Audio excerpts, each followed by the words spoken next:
I wanted to start today with a few words. Part of my following remarks are blended with those from a forward from Nicholas Lampum of Conservation International in a report called "Strengthening the Weakest Links: Strategies for Improving the Enforcement of Environmental Laws Globally." This report and its activities were really kind of inspirational for a lot of us in having this workshop.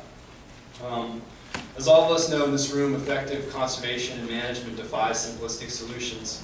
It often requires us to think outside of the box and frequently take a holistic view and approach to what we do in order to achieve success. Despite decades of work and significant financial investments from governments, NGOs, and the private sector, the illegal exploitation of coral reef and marine resources remains a constant threat. Today, organizations striving to improve management conservation rightly recognize that a multifaceted response to this threat, one that utilizes best science and knowledge, engages local communities, supports alternative livelihoods, and promotes sustainable natural resource and educates stakeholders is necessary. As a result of this recognition, a considerable amount of resources, effort, and funding has been allocated to these activities. However, an additional key component of effective management conservation is effective enforcement. As our valuable supplies of marine resources are in decline, the pressure increases on those resources that remain. Frequently, establishing marine managed areas and hiring, and in many cases asking people to volunteer to guard these precious resources are perceived as adequate enforcement responses. Although these steps are essential, our true challenge is much greater. Enforcement systems can and should be thought of as a chain, where each link in the chain represents part of the system.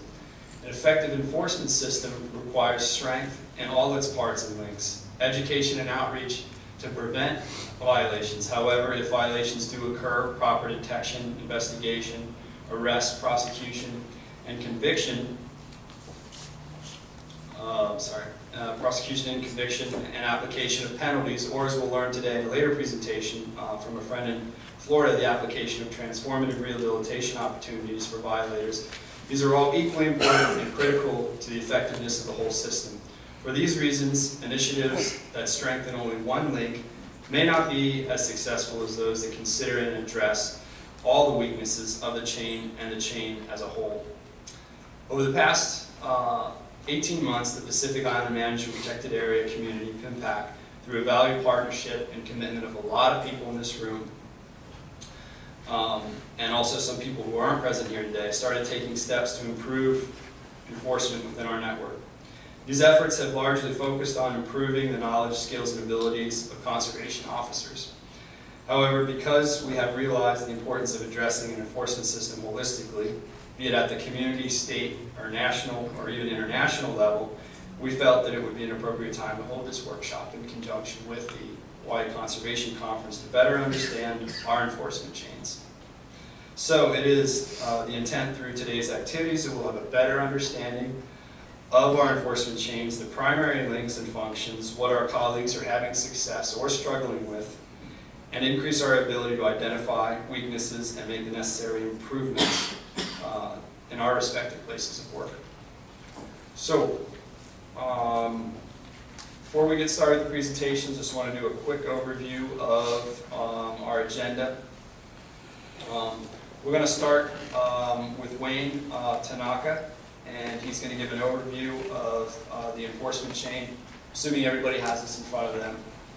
And then the idea here was to kind of look at our primary links. This isn't obviously all of the links, but we want to kind of take some of the primary links, use the resource people that we have around us to give presentations, to give us a good idea of what's going on in those primary links and what we can do to improve those primary links, and maybe what are some of the problems with those primary links. And really have people that are actively involved in all those primary links in the same room together, sharing what they know with each other.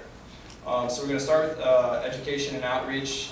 Liz and Sam are going to give 2 presentations, and then we're going to move on and hear a presentation from Jeff Pollock from OLE, and then Jason from DoCare. We'll have a quick break, and then we're going to get into prosecutions from presentations from Lexa Cole and George White, who's a former city and county prosecuting attorney, is going to be here a little later. And then at 12, we're going to hear a presentation from a colleague down with Biscayne Bay National Park on rehabilitation. They've got a really cool fisheries awareness class down there that's run out of the park. So if you have a violator who's ticketed in the park, they have an option of paying their fee or attending a fisheries awareness class. And if they pass it, then they're free. And they've got some really good statistics about the number of people who have taken that class. It's also open to the public, but the number of violators who have taken that class, the number of repeat offenders they have. It seems like a very effective tool.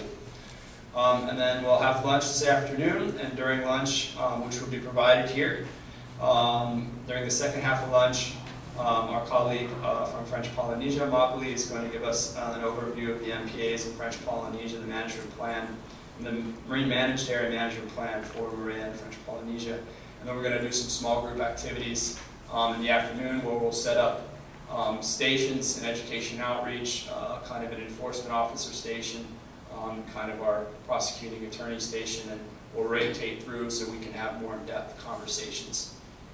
And then we'll adjourn a little later in the afternoon with a kind of a larger wrap-up discussion. So that's what the day looks like. We're going to go ahead and jump into our first presentation from Wayne. So take it away, Wayne.